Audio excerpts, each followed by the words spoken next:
Hello guys! Kumusta naman? I'm sure paborito niyo rin ang gagawin natin ngayon. Today, gagawa tayo ng isang simpleng recipe ng Japchae. Try nyo to sa susunod na may handaan o birthday sa family.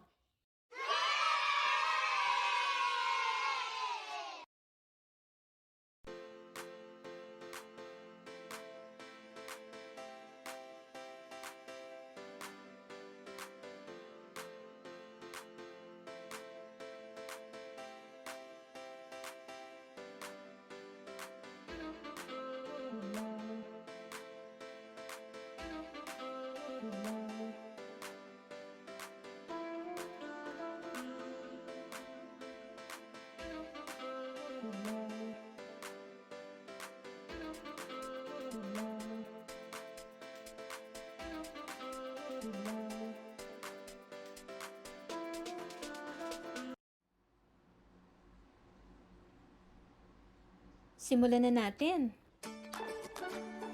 First, hihiwain muna natin yung ating mga ingredients. Unahin natin hiwain ang ating carrots.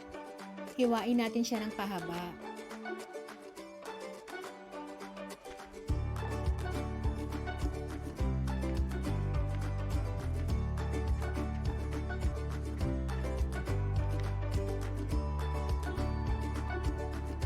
Next, ang ating bell pepper. Ihiwain din natin siya ng pahaba. Alam niyo ba na ang mga cute na bell pepper na to ay galing sa aking mga pananim? And yes, meron akong mini bahay kubo. Meron akong sitaw, beans, cherry tomatoes, at meron din akong dragon fruit.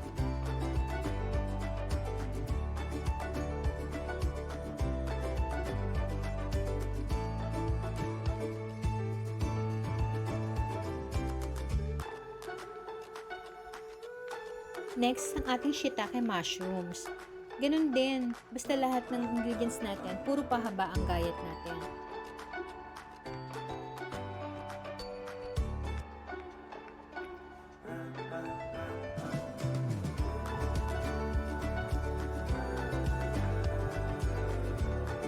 Then, ang ating chicken breast. Siyempre, hugasan muna natin siya bago hiwain. Then, hugasan ulit after natin hiwain.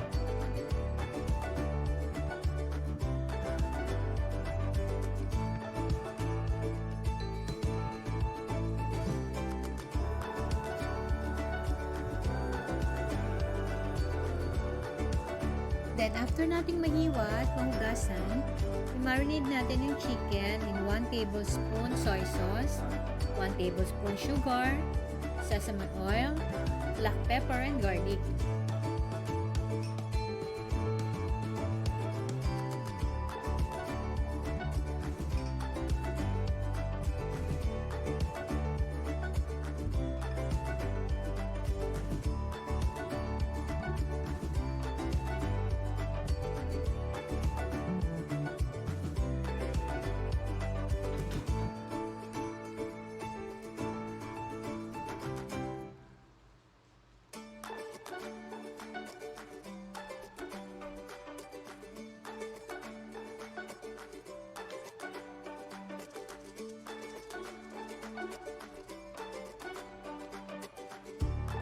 Haluin lang natin siyang maigi until well coordinated na lahat ng seasoning.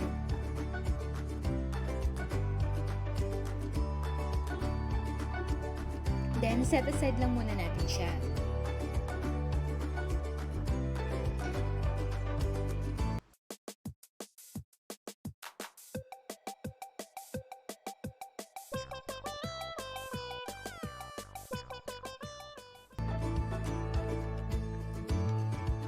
Then, i-prepare natin ang ating egg toppings.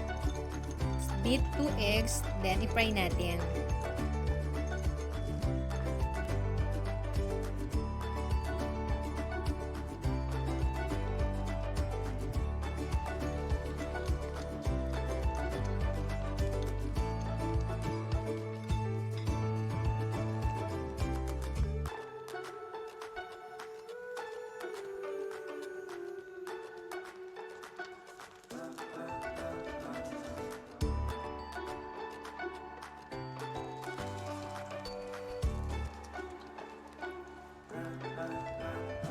And then, isa-isa nating saute ang ating mga sangkap.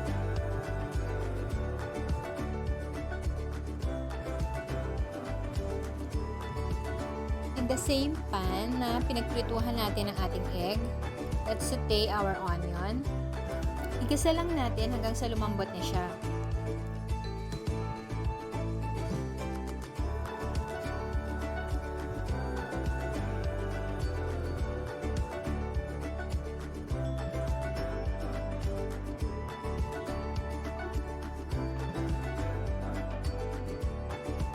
Then, set aside lang muna natin.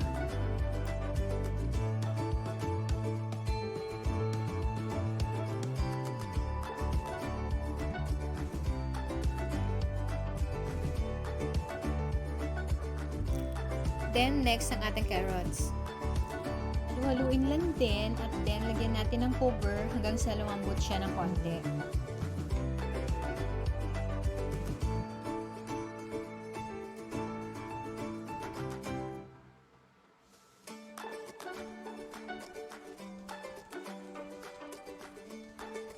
Then, set it aside kasama ng onion.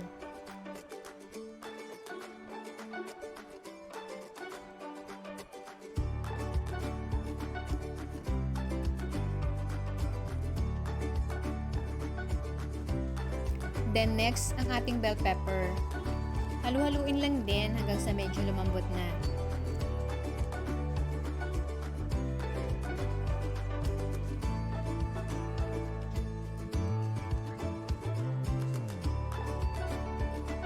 Then, set aside lang din kasama ng iba nating ingredients.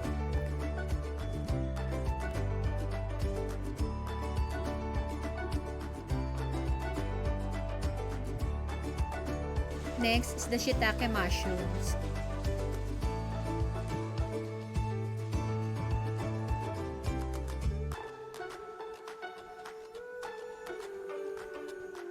Ganun din, halu-haluin lang din siya.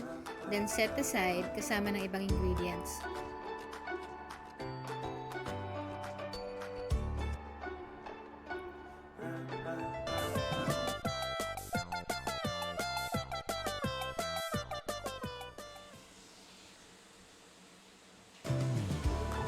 Still in the same pan, isaute lang natin yung ating marinated chicken mixture.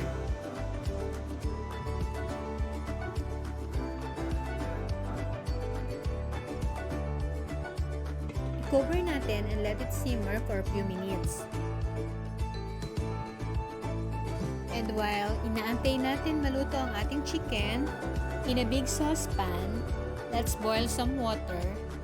And then, pag boiling na yung ating water, ilagay na natin yung ating noodles. Then, ilagay natin sa strainer yung noodles para maalis yung mga excess water. Then, set aside lang muna natin ulit. Now, prepare naman natin yung sauce ng ating noodles. Let's combine soy sauce and sugar.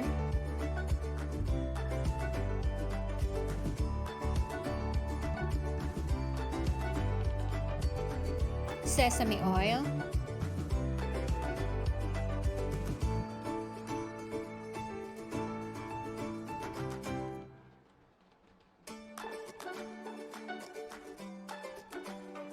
Black pepper.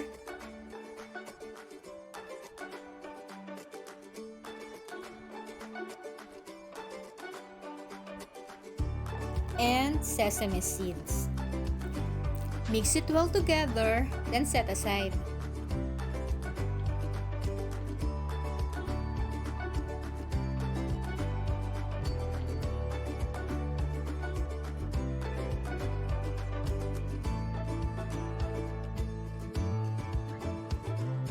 Now, luto na ang ating chicken. I-mix lang natin siya ng gusto, then turn off na natin yung ating heat. Then, let's start assembling yung mga sahog ng ating noodles.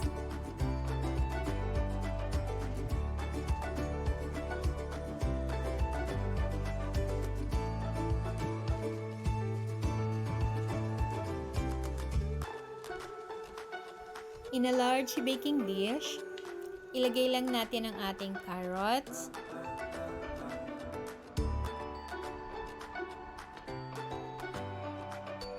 bell pepper,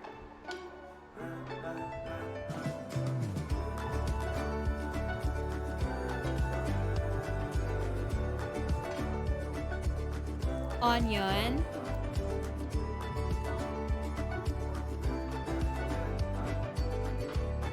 mushrooms,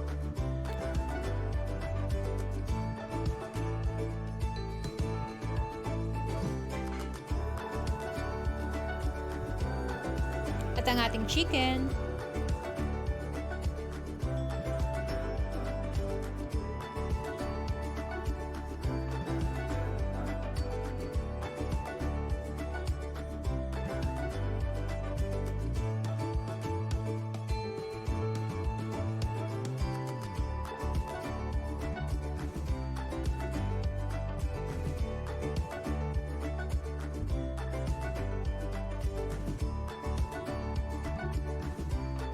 Then add the glass noodles.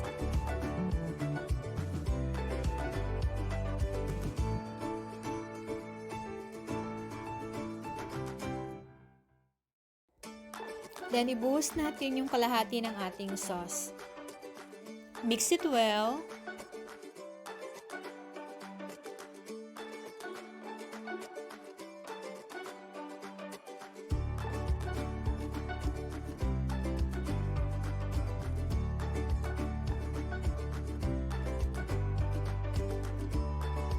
Then sauce again.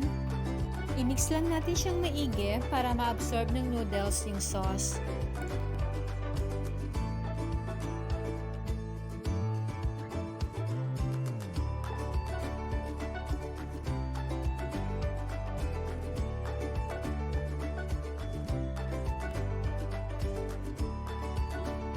Then i-add natin yung ating spinach. Nakalimutan ko palang sabihin na yung spinach natin, iba-blanch lang natin siya ng saglit lang sa kumukulong tubig. Then, iahon natin din siya agad. Then, mix it again.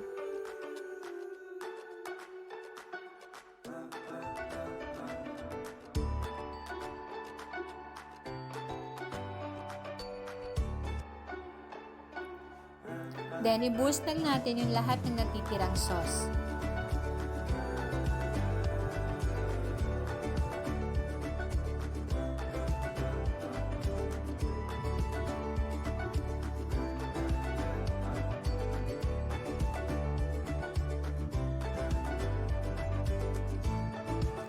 Then, haluin lang natin siya ng haluin hanggang well-coordinated na lahat ng ingredients.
Then, i-assemble natin yung ating egg strips sa ibabaw ng ating noodles.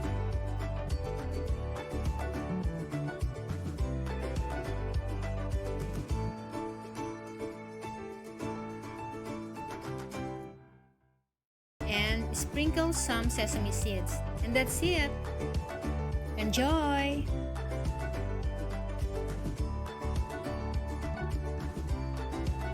Ang complete list ng ating ingredients ay nasa last portion ng ating video.